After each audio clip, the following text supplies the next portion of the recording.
Welcome to the 7 Myths of Customer Centricity. Customer centricity is such an overused term today that it has become meaningless. Everyone talks about being customer-centric, but few actually make a difference to customers. 80% of CEOs believe the company delivers a superior customer service, but only 8% of customers agree.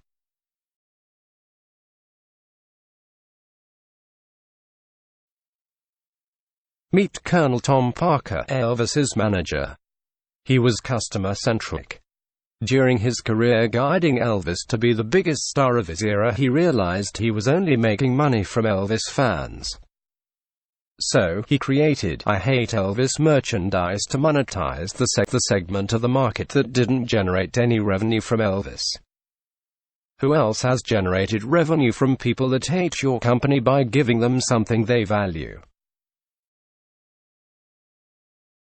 There has been exponential growth in the amount of data in the world. But insight doesn't scale with data. In fact, having more data makes some people less certain of things they thought were true. ASOS is a great fashion brand. They are very good at analytics. So good, in fact, that they are great at retaining customers and building loyalty because they know what their customers want. Sadly, as the customers got older, what was an edgy 20-something fashion brand became a mainstream 30-something brand and lost some of its edginess. Purely following the data is like driving by looking through the rearview mirror. Sooner or later, you will end up in a ditch. There is no such thing as a single customer view. Data and sources of data are always changing.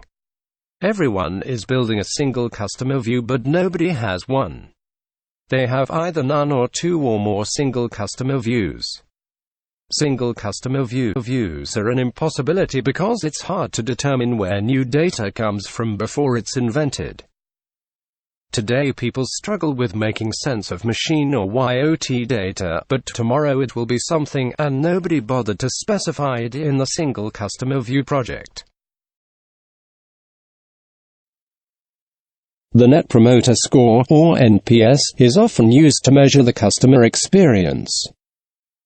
It is highly correlated with customer satisfaction, and the score is often largely dependent on the context in which it was gathered and the nature of a customer's engagement. For example, broadband faults are usually technical in nature and require an engineer to fix. The suggestion of staying home from work to wait for an engineer is unlikely to yield a high NPS score.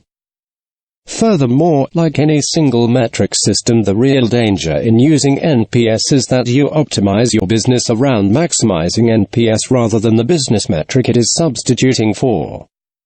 NPS is a heuristic used to fill a knowledge gap when real life is too hard to measure. It is not customer-centric. It's 2019. What type of business appoints a Chief Customer Officer in 2019? If digital is anything to go by, appointing a Chief Digital Officer is exclusively carried out by companies who don't understand digital.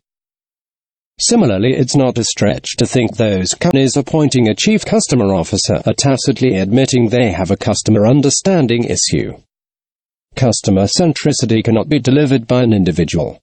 Abdicating responsibility to an individual is the opposite of customer centricity. Nobel Prize-winning psychologist Daniel Kahneman identified that the memory of an experience was more important to future decision-making than the experience at the time. Today, user experience focuses too much on usability, not as a desirable attribute, but as an end state. Usability is a hygiene factor and expected everywhere. For user experience to be customer-centric, it needs to create compelling memories that drive future behaviors. Few construct experiences with this in mind. Marketing communications are not designed to be customer-centric, they are brand-centric. Their purpose is to present the brand in the best possible light and make connections between the needs of the customer and the products or services being offered. or telling people what they want to hear or be true.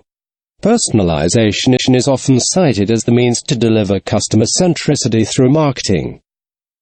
But ask consumers and they will tell you that they don't want personalization if you explain to them the level of surveillance that is required to drive the personalization.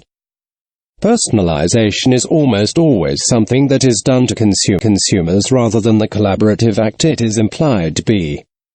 It is not customer-centric. I'm not sure if you have seen Star Wars, or Episode 4, A New Hope, as they call it now, but you don't defeat the Death Star with a smaller, crappier Death Star. Many retailers are trying to fight Amazon by creating their own crappier version of Amazon. Copying competitors without pausing to understand why they do what they do is a surefire path to disaster.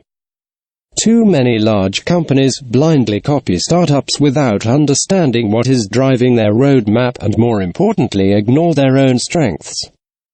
In business, you can't just use the force. So what is customer-centric? Let's take a look at 4 examples. In January 2019, Greggs Bakery did what the carnivorous denizens of the UK would call an audacious move. They launched the vegan sausage roll. Recognizing the growth in popularity and practice of veganism in the UK in what was historically a processed meat and saturated fats-based experience. Not only is the vegan sausage roll now a top 5 product, but Greggs has reaped the benefits in their market value. Recognizing and reacting to societal shifts, and importantly riding the wave of opprobrium to further drive brand awareness is the very definition of smart customer centricity.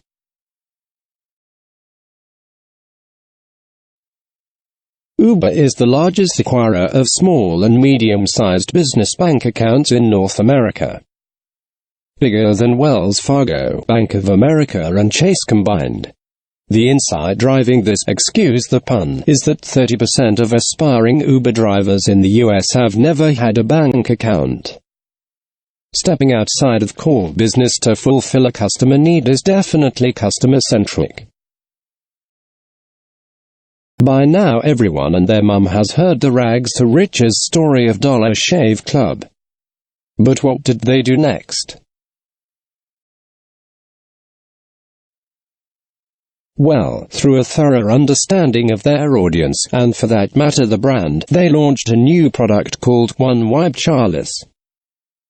Based on the insight that 51% of men aged 18 to 45 in America use baby wipes to clean the bum, and with the American toilet paper market being worth 50% more than the shaving market, there was a gap in the market, and a market in the gap.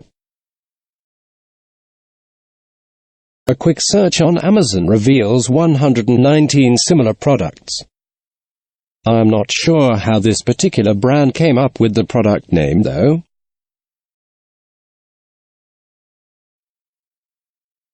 RBS is a UK retail banking group that includes NatWest. Banks are one of the last places to look for customer centricity, with bank branches traditionally opening after you go to work, closing for lunch, and closing mid-afternoon before you finished work. Today, with 24/7 access via mobile applications and websites, banks have been forced, kicking and screaming, to face the customers around the clock.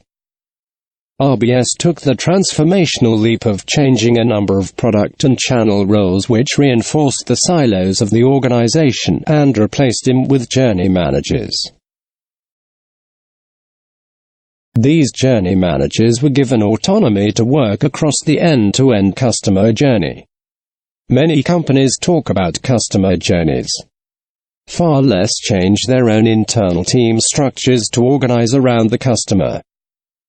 And now, with 100-plus journey managers, RBS have made a transformational step to be more responsive to the customers, more customer-centric.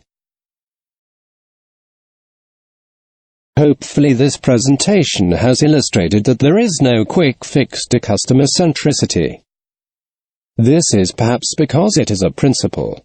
not a task to complete, or a person to hire, or a new KPI, or an advertising slogan, or a new technology, or an application of artificial intelligence.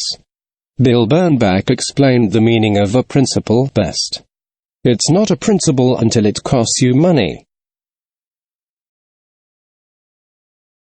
Bye-bye.